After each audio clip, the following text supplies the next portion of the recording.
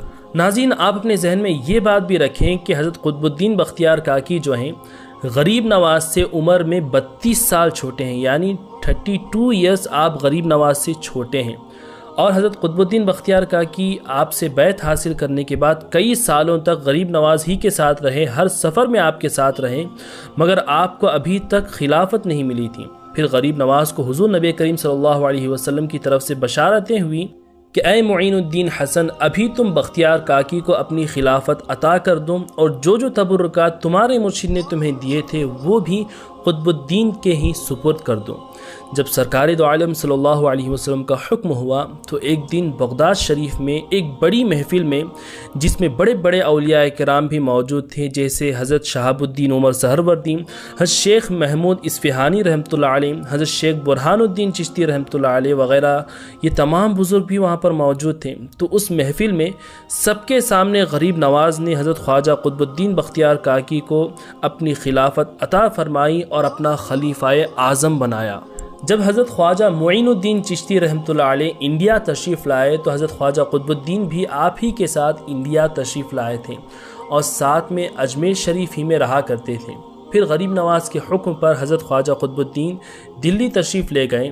دلی تشریف لے جانے کے بعد آپ کو اپنی والدہ کی یاد ستانے لگی تو آپ اپنی والدہ سے ملنے کے لیے اوش تشریف لے گئے۔ وہاں آپ کی والدہ کے کہنے پر آپ نے نکاح بھی کیا، مگر بہت ہی خاص وجہ سے آپ نے وہاں کے معاملات ختم کر دیے اور پھر بغداد، ملتان وغیرہ کا سفر کرتے ہوئے آپ دلی واپس تشریف لائے۔ جب آپ دلی میں داخل ہوئے تو دلی کے بادشاہ حضرت سلطان شمس الدین التمش رحمۃ اللہ علیہ نے آپ کا شاندار استقبال کیا، کیونکہ وہ بھی آپ کے عاشق تھے۔ پھر بادشاہ نے عرض کی کہ حضور، آپ میرے ساتھ محل میں رہیں اور مجھے خدمت کا موقع دیں، مگر حضرت قطب الدین نے انکار فرما دیا اور کہا کہ ہم فقیروں کو محلوں کی ضرورت نہیں ہے۔ پھر آپ دلی کی آبادی سے یعنی مین سٹی سے تھوڑا باہر قیام آپ نے کیا۔ اب لوگ آپ کے پاس آنے لگے اور دین کی باتیں سیکھنے لگے۔ دلی کے جو بادشاہ تھے حضرت سلطان التمش رحمۃ اللہ علیہ، وہ بھی ہفتے میں 2 بار آپ سے ملاقات کرنے کے لیے آیا کرتے تھے، اور آگے چل کر کے وہ آپ کے ایسے عاشق اور معتقد ہوئے کہ روزانہ آپ کی بارگاہ میں حاضری دینے لگے۔ ناظرین، یہ بھی یاد رکھیں کہ سلطان شمس الدین التمش جو ہیں حضرت قطب الدین بختیار کاکی کے مرید بھی ہوئے تھے، مگر جب بادشاہ روزانہ آنے لگے تو ساتھ ہی ساتھ آپ کی ٹیم بھی آتی تھی، جس کی وجہ سے جب بادشاہ آتے تو آپ کا پروٹوکول الگ ہوتا تھا، عام لوگوں کو سائڈ کر دیا جاتا تھا، جس سے بادشاہ کو بھی سفر میں تکلیف ہوتی تھی اور عام لوگوں کو بھی تکلیف ہوا کرتی تھی۔ یہ تمام چیزیں دیکھ کر کے بادشاہ نے ہی حضرت قطب صاحب کی بارگاہ میں عرض کی کہ حضور، روزانہ مجھے آنے میں تکلیف ہوتی ہے اور عام لوگوں کو بھی تکلیف ہوتی ہے، آپ سے ایک گزارش ہے کہ آپ دلی شہر ہی کے قریب تشریف لائیں اور اپنی خانقاہ قائم کریں۔ تو حضرت نے آپ کی گزارش جو ہے قبول کی۔ اس کے بعد آپ دلی ہی کے قریب ایک علاقے میں تشریف لائے جسے مہرولی شریف کہتے ہیں۔ آج بھی آپ کی یہ بارگاہ دلی میں مہرولی شریف ہی میں موجود ہیں، جو مین سٹی سے تھوڑا باہری علاقے میں آج بھی موجود ہے۔ آپ نے پھر یہاں پر تشریف لانے کے بعد پھر سے نکاح فرمایا اور آپ سے 2 اولادیں بھی ہوئیں۔ ایک کا نام حضرت سید شیخ احمد ہے اور دوسرے جو ہیں حضرت شیخ محمد ہیں، مگر حضرت شیخ محمد کا وصال جو ہے بچپن میں 7 سال کی عمر میں ہو گیا، اور پھر حضرت شیخ احمد سے آپ کی نسل جو ہے آگے چلی، جو آگے چل کر کے حضرت خواجہ احمد تماچی رحمۃ اللہ علیہ کے نام سے مشہور ہوئی۔ ناظرین، حضرت خواجہ قطب الدین بختیار کاکی رحمۃ اللہ علیہ محفل سما بھی منعقد کرتے تھے، یعنی آپ سما خوانی سنا کرتے تھے۔ اور ہاں ناظرین، سلسلہ چشتیہ میں سما خوانی جائز ہے، لیکن اس کی بھی کافی شرائط ہیں۔ اگر وہ شرائط پوری ہوتی ہیں تبھی سلسلہ چشتیہ میں سما خوانی جائز ہیں۔ کافی شرائط لکھے ہوئے ہیں حضرت خواجہ قطب الدین بختیار کاکی، اور خصوصیت کے ساتھ حضرت نظام الدین اولیاء رحمۃ اللہ علیہ نے اپنی کتابوں میں، اور حضرت خواجہ بندہ نواز نے بھی اپنی ملفوظات میں سما خوانی کی شرطیں لکھی ہوئی ہیں۔ جیسے سما خوانی جو پڑھتے ہیں، جو قوال ہوتے ہیں، ان کا باشرع ہونا بھی ضروری ہے، یعنی چہرے پر سنت رسول صلی اللہ علیہ وسلم ہونا، اور خود شریعت پر پابندی کرنے والے وہ قوال ہونے چاہیے، اور جو ہے ہر محفل میں شریک ہونے والا باوضو ہونا چاہیے، اور بھی کافی ساری شرائطیں ہیں، باریکیاں ہیں جو صوفیاء کرام نے لکھی ہیں، اور ان شرائط پر وہ خود عمل کیا کرتے تھے، تب جا کر کے وہ سما خوانی کی محفلیں سجاتے تھے۔ اور آج کل جو قوالیاں ہو رہی ہیں، اور ان قوالیوں کو بزرگوں کا نام لے کر کے کہا جا رہا ہے کہ بزرگ بھی قوالی سنا کرتے تھے، تو آج کل کی جو قوالیاں ہیں اور جو بزرگ قوالی یعنی سما خوانی کیا کرتے تھے، ان میں زمین آسمان کا فرق ہے۔ ہاں، سما خوانی جائز ہے سلسلہ چشتیہ کے بزرگان دین کے نزدیک، لیکن وہ سما خوانیاں الگ ہوا کرتی تھیں، اس میں شریک ہو کر کے روح تازہ ہو جاتی تھیں۔ لیکن آج کی قوالیوں کو دیکھ کر کے بے حیائی عام ہو رہی ہے، جس میں مرد اور عورتوں کا میلہ لگتا ہے، اور یہ چیز دیکھ کر کے بھی بڑا افسوس ہوتا ہے مجھے کہ آج کل جاہل قسم کے لوگ جو درگاہ کے ذمہ دار بن کر کے بیٹھے ہیں، اور عرس کے موقع پر لڑکا اور لڑکی جو قوالن ہوتی ہے، ان دونوں میں مقابلے کروائے جاتے ہیں، بے حیائی کے اشعار پڑھے جاتے ہیں اللہ کے ولی کی بارگاہ میں، اور ایسی بے حیائی دیکھنے کے لیے ہمارے سنی نوجوان بڑی تعداد میں جاتے ہیں اور بڑا انجوائے کرتے ہیں۔ انہیں یہ شرم تک نہیں آتی کہ اللہ کے ولی کی بارگاہ ہے اور یہاں پر ایسی لڑکا اور لڑکی کی قوالیاں اور مقابلے کرا کر کے بے حیائی کے اشعار پڑھے جاتے ہیں اور بدتمیزیاں کی جاتی ہیں۔ اللہ ایسے لوگوں کو ہدایت دے، اور آپ سے گزارش ہے کہ ایسی ناجائز قوالیوں کو صوفیاء کرام کی مقدس سما خوانی سے جوڑنے کی ہرگز کوشش نہ کی جائے۔ اللہ اکبر۔ جب حضرت خواجہ قطب الدین بختیار کاکی کی خانقاہ میں سما خوانی کی محفل سجتی تو لوگوں میں وجد آ جاتا، ایمان کی حرارت پیدا ہو جاتی، لیکن اس وقت کے کافی علماء اور فتنہ پسند قاضیوں نے جو ہے اس پر بھی انگلی اٹھانے کی کوشش کی۔ آپ جو یہ سما خوانی کرتے ہیں، یہ شریعت میں کہاں تک جائز ہیں؟ تو جب یہ بات حضرت خواجہ قطب الدین بختیار کاکی کے کانوں تک پڑی تو آپ نے جو ہے اس وقت کے تمام قاضیوں کو دعوت دی اور بلوایا، اور پھر ان کی موجودگی میں سما خوانی کی محفل کو سجایا۔ جب سما خوانی شروع ہوئی، جب اس وقت کے باشرہ قوالوں نے قوالی پڑھی، سما خوانی پڑھی، تو وہاں پر موجود علماء اور قاضی جو اس چیز کو ناجائز کہا کرتے تھے، ان کو بھی وجد آ گیا، وہ بھی کھڑے ہو کر کے رقص کرنے لگے۔ اللہ اکبر۔ جب یہ محفل ختم ہوئی تو قاضیوں نے یہ فیصلہ کیا کہ یہ جو حضرت قطب صاحب کی بارگاہ میں یہ چیز ہوتی ہے، یہ سما خوانی، یہ ان کے نزدیک بالکل جائز ہے، اور یہ جو طریقے پر عمل کرتے ہیں یہ بالکل جائز ہے، اسے غلط کہنا یہ درست نہیں ہے، اور یہ ان کے معاملات جو ہیں بالکل درست ہیں۔ اللہ اکبر۔ تو اس وقت کی اس محفل سما ایسی مقدس ہوا کرتی تھی کہ ایمان کے رنگ میں اور گہرائی پیدا ہو جاتی تھی، اور علماء اور قاضی بھی اس چیز کو صحیح کہتے ہوئے ہمیں نظر آیا کرتے تھے۔ ناظرین، جب حضرت بختیار کاکی رحمۃ اللہ علیہ اپنے پیر و مرشد سرکار غریب نواز سے آخری ملاقات کرنے کے لیے اجمیر تشریف لے گئے تو اس وقت غریب نواز اپنے بستر مرض پر لیٹے ہوئے تھے۔ اس وقت جب قطب صاحب آپ سے ملاقات کے لیے تشریف لے جاتے ہیں تو غریب نواز اٹھ کر کے بیٹھ جاتے ہیں۔ حضرت قطب الدین بختیار کاکی کو اپنے پاس بلواتے ہیں، بڑی محبت فرماتے ہیں، پھر اپنا کلہ یعنی اپنا عمامہ شریف نکال کر کے قطب صاحب کے سر پہ رکھتے ہیں اور فرماتے ہیں کہ قطب الدین میرا خلیفہ اعظم ہے، یہ میرے بعد میرے جانشین یہی ہیں، اور تمام تبرکات اپنے پیر و مرشد کے جو تبرکات تھے، اپنے تبرکات جو تھے، وہ تمام کے تمام حضرت بختیار کاکی کو عطا فرماتے ہیں اور کہتے ہیں کہ میرے پیر نے یہ تمام چیزیں مجھے عطا کی تھیں اور مجھے اپنا جانشین بنایا، کیونکہ انہوں نے مجھے مرد قلندر پایا، ابھی میں نے تمہیں مرد قلندر پایا ہے، اس کا حقدار سمجھا ہے، اسی لیے میں تمہیں اپنا جانشین بنا رہا ہوں اور یہ وراثتیں عطا کر رہا ہوں۔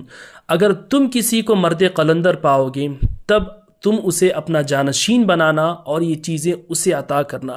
ناظرین، یہی اسلام کا طریقہ رہا ہے، جو حقدار ہوگا، جو اہل ہوگا، جو واقعی مرد قلندر ہوگا، اسی کو اپنا جانشین بنایا جائے گا۔ یہ دنیائی دولت نہیں ہے کہ میرے بعد میرے بیٹے کو میری دولت وراثت میں ملے گی، بلکہ یہ دین ہے، یہ اسی کو عطا کیا جائے گا جو اہل ہوگا۔ لیکن ناظرین، آپ نے غور کیا ہوگا کہ آج کل اس کا بالکل الٹا ہوتا ہوا ہمیں نظر آ رہا ہے۔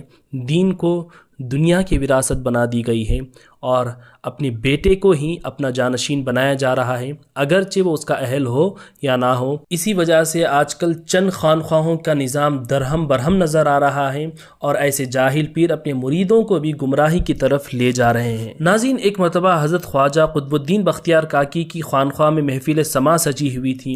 قوال صلاح الدین اور قوال نصیر الدین جو ہیں قوالی پیش کر رہے تھے اور سرکار قطب الدین بختیار کاکی اور آپ کے مریدین اس سما خوانی کو سماعت کر رہے تھے۔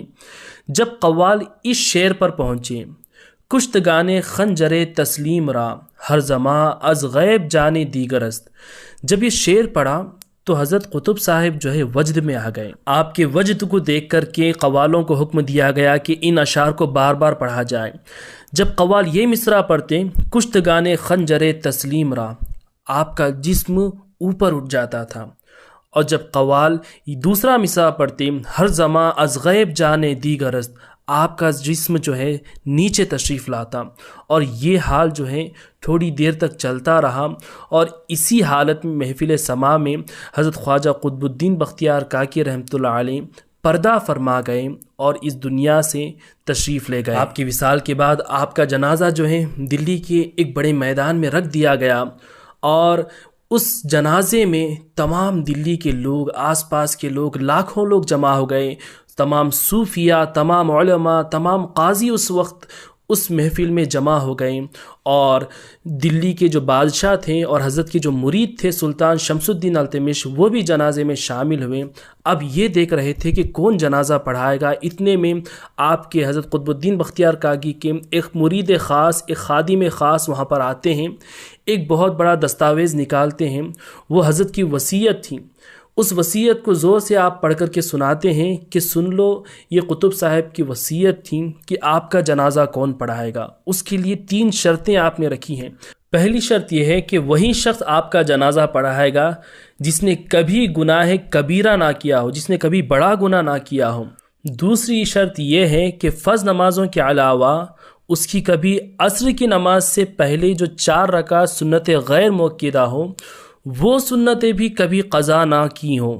تیسری شرط یہ تھی کہ ان کی کبھی تکبیر اولیٰ یعنی جماعت سے پہلے جو تکبیر پکاری جاتی ہے، جماعت تو دور کی بات ہے، جس کی تکبیر بھی قضا نہ ہوئی ہو۔ اللہ اکبر! یہ 3 شرطیں تھیں، اور یہ شرطیں سن کر کے اس وقت کے بڑے بڑے صوفیاء، بڑے بڑے علماء، بڑے بڑے حفاظ اور قاضی لوگ بھی آگے نہیں آئے۔ جب کوئی آگے نہیں بڑھا تو مجبوراً حضرت خواجہ قطب الدین بختیار کاکی کے مرید خاص، بڑے محبوب مرید، جو دلی کے شہنشاہ بھی تھے، جو دلی کے بادشاہ بھی تھے، حضرت سلطان شمس الدین التمش رحمۃ اللہ علیہ آگے تشریف لاتے ہیں اور فرمانے لگتے ہیں کہ میرے پیر دنیا سے جاتے جاتے میرا راز جو راز تھا اسے کھول کر کے چلے گئے۔ الحمدللہ آج تک میں نے کبھی کبیرہ گناہ نہیں کیا ہے، اور فرض سنتوں کے علاوہ عصر کی سنت غیر مؤکدہ بھی مجھ سے کبھی قضا نہیں ہوئی ہے، اور کبھی میری 5 وقتہ جماعت نہیں چھوٹی، یہاں تک کہ تکبیر اولیٰ بھی مجھ سے قضا نہیں ہوئی ہے۔ اللہ اکبر! ناظرین، یہ تھے دلی کے بادشاہ جب یہ اللہ کے ولی کی بارگاہ میں آتے ہیں تو یہ بھی اتنے نیک بن جاتے ہیں کہ اولیاء کی صفتیں ان میں ہمیں نظر آتی ہیں۔ اللہ اکبر۔ اور پھر حضرت سلطان شمس الدین التمش رحمۃ اللہ علیہ نے حضرت خواجہ قطب الدین بختیار کاکی کی نماز جنازہ کو پڑھایا، اور دلی کا جو سب سے بلند مینار ہے جو آپ ابھی اسکرین پر دیکھ سکتے ہیں، اس مینار کو حضرت کی نسبت دیتے ہوئے قطب مینار اس کا نام رکھا گیا تھا۔